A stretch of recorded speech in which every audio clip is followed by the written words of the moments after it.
Bonsoir, Monsieur le Président.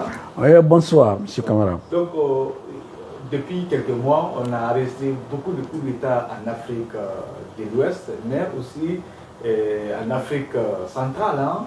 Donc, parce que hier aussi, on a suivi le coup d'État du côté du Gabon, après le Niger, le Mali, la Guinée, le Burkina Faso.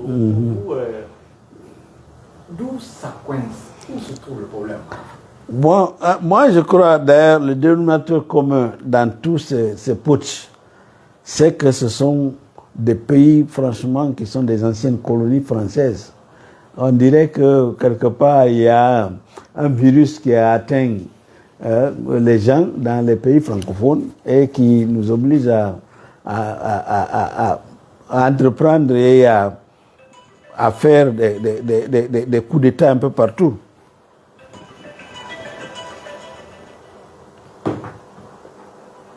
À faire des coups d'État maintenant en réaction à un certain nombre de choses.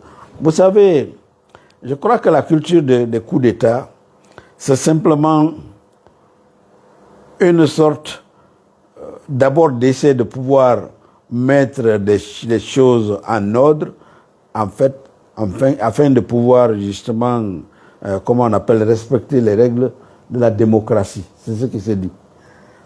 Mais la démocratie, quand elle doit venir, elle vient à travers le respect des lois et des règles de la société. Bon, le coup d'État, chaque pays a sa particularité.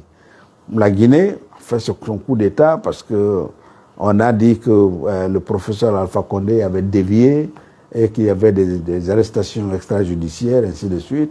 On a essayé. Le coup d'État est venu, effectivement il a été salué, mais même s'il y a maintenant des déviations par la suite, ce qui est sûr c'était dans cette intention-là. Au Mali, c'est pratiquement la même chose. Ça devient un peu plus complexe maintenant dans des pays comme le Niger, où ils sont, et le Tchad, où ils étaient confrontés plutôt à beaucoup de mouvements terroristes. Alors, si on doit faire des coups d'État qui viennent, d'abord il faut tenir en compte l'intérêt de certaines puissances, des puissances occidentales ou des puissances au niveau de du Moyen-Orient par exemple, comme la Chine, parce que ces pays en fait continuent de tirer une bonne partie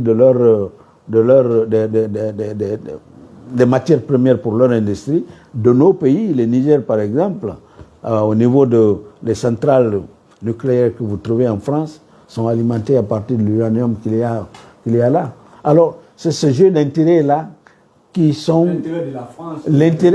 Exactement, l'intérêt de la France dans les pays francophones qui dicte quelle est la démarche qu'il faut suivre. C'est pour ça, parfois, on parle de France-Afrique. La France-Afrique n'est rien d'autre que cette nébuleuse qui est là et qui sert effectivement les intérêts de la France ou de la métropole en se basant sur des éléments qu'on peut contrôler. C'est comme ça que au niveau c'est pourquoi ils ont toujours une mainmise sur le processus électoral même. Bon, au Gabon, comme vous venez de le dire, une famille qu'on a mise au pouvoir, qui est restée là pendant près d'un demi-siècle quand même, on ne peut pas me dire que la démocratie, elle a été fluide et transparente pendant ce demi-siècle, non. Parce que ce sont des hommes de main et qui servent effectivement à des objectifs donnés ou des missions bien données. Sinon, au Gabon, effectivement, il y avait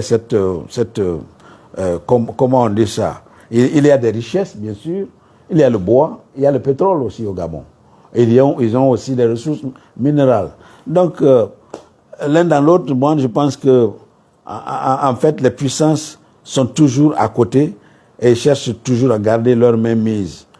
La démocratie dont on parle, bon, elle peut être une bonne chose, mais elle peut être mauvaise aussi quand elle ne sert pas l'intérêt du peuple. C'est ça, en fin de compte. Mais souvent, on parle donc de l'Union africaine, l'implication de l'Union africaine dans les crises, surtout en Guinée, dans les autres pays, mais aussi la CEDEAO. Pour vous, vous savez que le problème de l'Afrique où se trouve.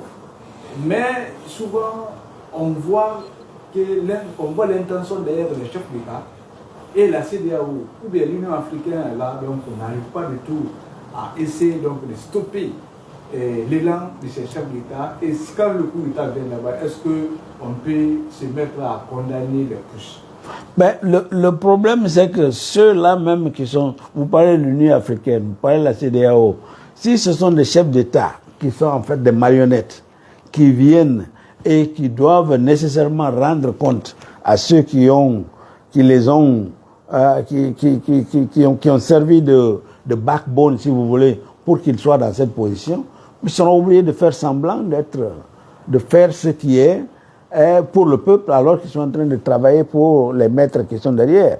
C'est ça justement la contradiction. Au niveau de nos institutions régionales ou même internationales, ces institutions sont dominées effectivement par cette contradiction. Aujourd'hui, on ne peut pas prendre des mesures rigoureuses parce que même là, parfois à fouiller de fond en comble, on trouvera qu'il y a d'autres raisons qui sous-tendent en fait les supports qui donnent à tel ou à tel coup d'État. Donc c'est ce qui fait que parfois ils sont obligés d'hésiter, ils sont obligés de tergiverser parce qu'eux-mêmes ils savent qu'ils sont dans le flou. Alors tant qu'il n'y a pas de position tranchée, moi je crois que finalement on sera obligé à... La contradiction est telle qu'à un moment donné, il faudra peut-être remettre tout en question et peut-être refonder tout au niveau... Toutes les institutions, surtout au niveau de l'Afrique et de l'Afrique francophone. Et ce problème, c'est comme on l'a vu, hein, il semble simplement ou seulement préoccuper l'Afrique francophone. On n'entend pas ce genre de choses dans les pays anglophones. Pas qu'il n'y a pas de coup d'État là-bas. Ils font des coups d'État, mais ils le font de façon à ce que, en général, pour servir l'intérêt de la communauté d'abord. Pas qu'ils n'ont pas leur intérêt là-dedans, mais l'intérêt de la communauté. Quand tu vois tous ceux qui ont pris le pouvoir par coup d'État dans les pays anglophones, c'est le trait caractéristique, c'est ça. Pas qu'ils veulent justement venir justement pour juste être là et servir les intérêts d'une métropole. Voilà. Merci beaucoup. C'est moi qui vous remercie.